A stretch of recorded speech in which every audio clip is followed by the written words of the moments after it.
As I stand here before the great pyramids of the ages, I want to talk to you about what it takes to become successful no matter what you do. Now, I've been in the industry of personal development and speaking and training and coaching for over 23 years, and I've trained hundreds of thousands of individuals. I'm very honored to do so. But I'm so humbled to stand here at one of the dawns of civilization.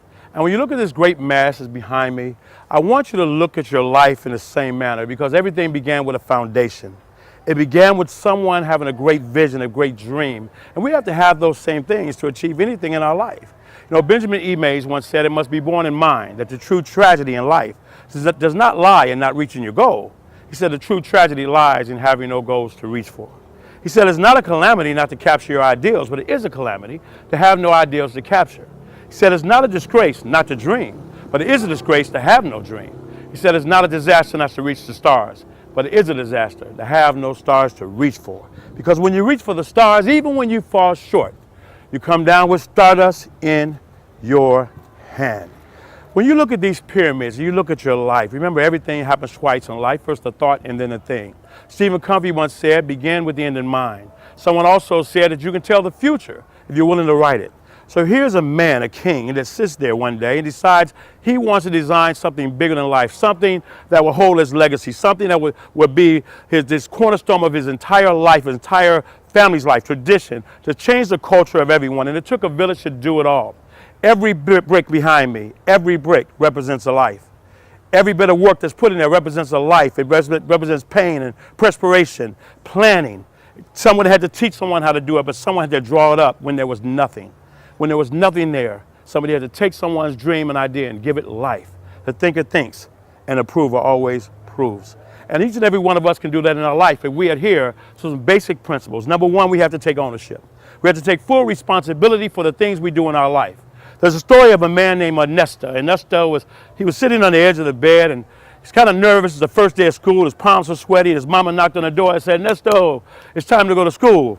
He says, Mama, I don't want to go to school. She said, why not? Well, the kids hate me. The kids won't play with me. No one wants to be my friend. She knocks again. She said, Ernesto, you have to go to school. He said, Mom, you don't understand. It's the teachers. They won't work with me. They don't believe in me. They won't support me.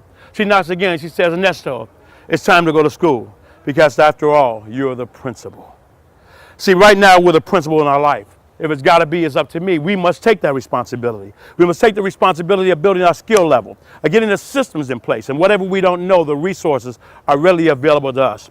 But we have to be passionate about it. We have to give our dream and our vision some fire. It means we have to take action, not some days, but each and every day. No matter what happens, we must persist until we succeed. We must persist. And in doing so, you know that you will win. George Fraser said, if you set yourself on fire, the world will come out and see you burn.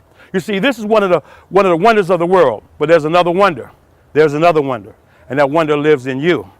You are the next wonders of the world, because there's untapped resource in every human being, every human spirit that there's waiting for greatness to come out to change the world and the scope of where we live forever. So how are you going to build your pyramid? How are you going to take your dream and make it a life? Who are you going to enroll in that dream to draw it out? And who are you going to enroll in that dream so you can build this mighty pyramid that stands behind me? So remember that when you want a thing bad enough, you got to be willing to just go out there and fight for it. You got to work day and night for it. You got to give up some of your time, your peace, and your sleep for it. And when all that you do is dream and scheme is about it, then life would seem useless and worthless without it. You're willing to gladly sweat for it and fret for it and plan for it and lose all the terror of the opposition for it. If you're willing to go after that thing with all of your capacity, your strength and your sagacity, your faith, hope, confidence, and stern pertinacity, then when neither cold, poverty, famine, even self-doubt, neither sickness or pain of body and brain will keep you away from your dream. And when dogged and grim, you besiege and you beget it. Through the grace of God, you will get it. Remember, the world's waiting for you. You're the next wonder. Let's go build our pyramid. Thank you.